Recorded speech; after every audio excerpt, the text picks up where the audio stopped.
Un appât pour lion. Dans cette réserve sud-africaine, une équipe de rangers et de chercheurs est en plein recensement. Objectif, compter et identifier les prédateurs que ces carcasses d'antilopes vont attirer, tandis qu'un haut-parleur diffuse les cris d'une proie potentielle. Ce bruit, c'est celui d'un jeune buffle en détresse, auquel les prédateurs sont programmés pour réagir. Nous faisons cela pour pouvoir les appeler, puis les prendre en photo et identifier les différents animaux dans la réserve. On répète ce processus une fois par an pour avoir une idée du nombre de prédateurs de la réserve.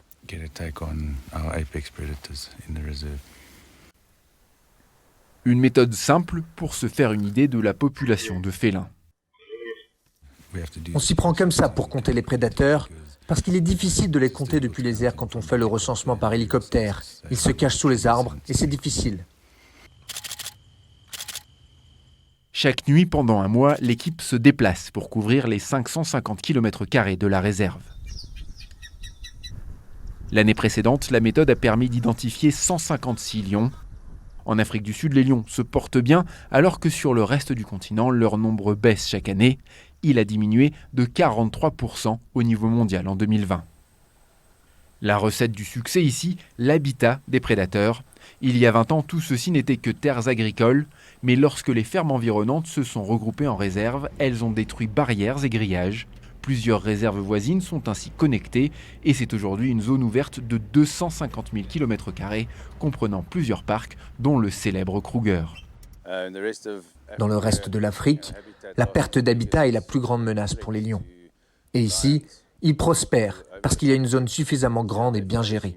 Et vous savez, ces prédateurs suprêmes sont le reflet d'un système bien géré.